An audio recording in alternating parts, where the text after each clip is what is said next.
সাবধান, এই ভিডিওটি শুরু করার আগে নিজেকে একটা প্রশ্ন করুন। আগামীকাল যদি আপনার চাকরিটা চলে যায় বা ব্যবসায় বড় লস হয়, তবে আপনার পকেটে কি এতদিন সংসার চালানোর মতো টাকা আছে, নাকি আপনাকেও 10 দিনের মাথায় কারো কাছে হাত পাততে হবে? পরিসংখ্যান বলছে আমাদের দেশের 90% মানুষ, হ্যাঁ 90% মানুষ সারা জীবন গাধার মতো খাটার পরেও শেষ বয়সে গিয়ে নিঃস্ব হয়ে যায়। কেন জানেন? কারণ স্কুল কলেজে আমাদের ত্রিকোণমিতি বা মুঘল সাম্রাজ্যের ইতিহাস শেখানো হয়েছে, কিন্তু টাকার সবচেয়ে ভয়ঙ্কর গোপন সূত্রটি শেখানো হয়নি। আপনি কি জানেন আপনার পাশের ফ্ল্যাটের সেই সাধারণ দেখতে ছেলেটি যে আপনার চেয়ে কম বেতন পায়, সে হয়তো আগামী 5 বছরেই কোটিপতি হতে যাচ্ছে, আর আপনি ঋণের জালে আটকে হাবুডুবু খাবেন? পার্থক্যটা কোনো লটারির টিকিট নয়, পার্থক্যটা হলো একটা মাত্র গোপন কোড, 50-30-20 রুল। আজকের এই ভিডিওতে আমি আপনাদের হাতে সেই জাদুর চাবিটা তুলে দেব, যেটা ব্যবহার করে আপনি জিরো থেকে হিরো হতে পারবেন। আগামী 8 মিনিটে আমরা শুধু থিওরি কপচাবো না, আমরা দেখব কিভাবে আপনার বর্তমান বেতন বা আয়কে এই গোপন সূত্রের মাধ্যমে মাত্র 5 বছরেই ফিনান্সিয়াল ফ্রিডম বা আর্থিক স্বাধীনতা অর্জন করা যায়। তাই সিট বেল্ট বেঁধে নিন, কারণ আজকের এই ভিডিওটি আপনার জীবনের মোড় ঘুরিয়ে দিতে পারে। চলুন গল্পের ছলে বিষয়টা বোঝা যাক। ধরুন আমাদের গল্পের নায়ক রাহিম। রাহিম মাসে 50,000 টাকা বেতন পায়। সে মনে করে, আরে অনেক টাকা, দেদারসে খরচ করি। সে দামি ফ্ল্যাটে থাকে, প্রতি উইকেন্ডে রেস্টুরেন্টে খায়, আইফোনের লেটেস্ট মডেল পকেটে নিয়ে ঘোরে। কিন্তু মাস শেষে তার সেভিংস জিরো, উল্টো ক্রেডিট কার্ডের বিলের বোঝা ঘাড়ে। অন্যদিকে তার বন্ধু করিম, যে কিনা মাসে মাত্র 20,000 টাকা আয় করে, কিন্তু 5 বছর পর দেখা গেল করিম একটা ফ্ল্যাট বুকিং দিয়েছে, আর রাহিম এখনও ভাড়ার টাকা জোগাড় করতে হিমশিম খাচ্ছে। পার্থক্যটা কোথায়? পার্থক্যটা হলো করিম অজান্তেই 50-30-20 রুল ফলো করেছে। এখন প্রশ্ন হলো, এই রুলটা আসলে কি? খুব সহজ ভাষায়, আপনার আয়ের 100 ভাগ টাকাকে 3টি ভাগে ভাগ করা। প্রথম ভাগ 50% যা যাবে আপনার নিডস বা প্রয়োজনে, দ্বিতীয় ভাগ 30% যা যাবে আপনার ওয়ান্টস বা শখে, আর শেষ এবং সবচেয়ে গুরুত্বপূর্ণ 20% যা যাবে সেভিংস বা সঞ্চয়ে। শুনতে সহজ মনে হচ্ছে, কিন্তু এর প্রয়োগ করতে গিয়েই আমরা ভুল করি। চলুন প্রথমে 50%-এর বা নিডসের গভীরে যাই। নিডস মানে হলো সেই খরচগুলো যেগুলো না করলে আপনি বাঁচবেন না বা সমাজে চলতে পারবেন না, যেমন বাড়ি ভাড়া, চাল ডাল বাজার খরচ, বিদ্যুৎ বিল, যাতায়াত খরচ বা অসুস্থ হলে ওষুধ কেনা। বর্তমান বাজারে জিনিসের যা দাম, তাতে অনেকেই বলবেন, ভাই আমার তো 50%-এ কিছুই হয় না, উল্টো 70-80% চলে যায় শুধু সংসার চালাতেই। এখানেই থামুন।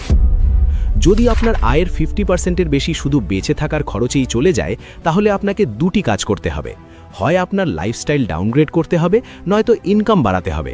লাইফস্টাইল ডাউনগ্রেড মানে আপনি যদি 15,000 টাকার বাসায় থাকেন, তবে 10,000 টাকার বাসায় শিফট করুন। যদি রোজ উবারে যাতায়াত করেন, তবে বাসে যান। মনে রাখবেন, ধনী হওয়ার প্রথম শর্ত হলো লোক দেখানো ভাব বাদ দেওয়া। বিল গেটস বা মার্ক জাকারবার্গকে দেখেছেন কখনো অহেতুক দামি কাপড় পরে ঘুরতে? তারা সিম্পল থাকেন, কারণ তারা জানেন সম্পদের আসল মানে ব্যাংকের ব্যালেন্স, গায়ের জামা নয়। এবার আসি দ্বিতীয় ভাগে, যেটা হলো 30%, আপনার ওয়ান্টস বা শখ। এই জায়গাটাই হলো আমাদের পকেট কাটার আসল ফাঁদ। ওয়ান্টস মানে হলো সেই সব জিনিস যা আপনার জীবনকে সুন্দর করে, কিন্তু না থাকলেও আপনি মারা যাবেন না, যেমন নেটফ্লিক্স সাবস্ক্রিপশন, দামি ক্যাফেতে কফি খাওয়া, ব্র্যান্ডের জুতো কেনা বা হুট করে কক্সবাজার ট্যুর দেওয়া। আমরা প্রায়ই নিডস আর ওয়ান্টসের মধ্যে গুলিয়ে ফেলি। ধরুন আপনার একটা ফোন দরকার, এখন 5,000 টাকার স্মার্টফোন দিয়েও কিন্তু কথা বলা যায়, ফেসবুক চালানো যায়। এটা হলো নিডস। কিন্তু আপনি যখন 1 লক্ষ টাকার আইফোন কিনছেন শুধু সেলফি ভালো ওঠার জন্য বা বন্ধুদের দেখানোর জন্য, সেটা হয়ে গেল ওয়ান্টস। সমস্যাটা আইফোন কেনা নিয়ে নয়, সমস্যাটা হলো যখন আপনার নিডস মেটানোর আগেই আপনি ওয়ান্টসের পেছনে টাকা ঢালেন। এই 30% টাকার লাগাম টেনে ধরা খুব জরুরি। নিজেকে প্রশ্ন করুন, আমি এই খরচটা করছি নিজের শান্তির জন্য নাকি অন্যকে দেখানোর জন্য? যদি উত্তর হয় অন্যকে দেখানোর জন্য, তবে এক্ষুনি থামুন। এই 30% টাকা যদি আপনি কন্ট্রোল করতে পারেন, তবেই আপনি 20% সঞ্চয়ের ধাপে যেতে পারবেন। এবার আসি ভিডিওর সবচেয়ে ইন্টারেস্টিং এবং লাইফ চেঞ্জিং পার্টে, 20% সেভিংস বা সঞ্চয়।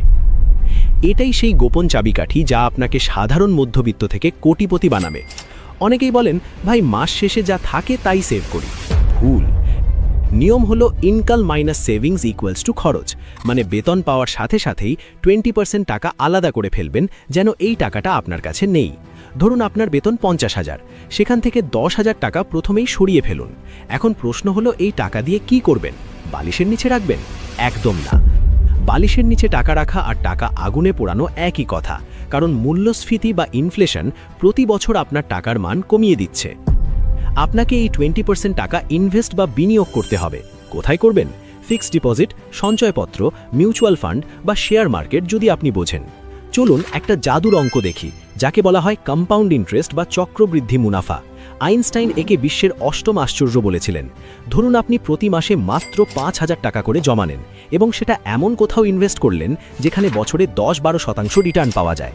আপনি যদি এটা টানা 20 বছর চালিয়ে যান, আপনি জানেন আপনার কাছে কত টাকা থাকবে? প্রায় 40 থেকে 50 লক্ষ টাকা।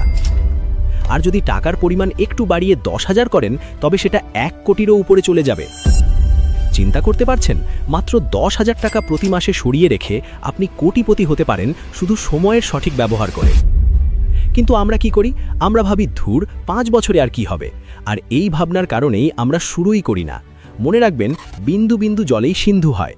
এখন আপনার মনে প্রশ্ন আসতে পারে, ভাই আমার তো অনেক ঋণ আছে, আমি কিভাবে সেভ করব?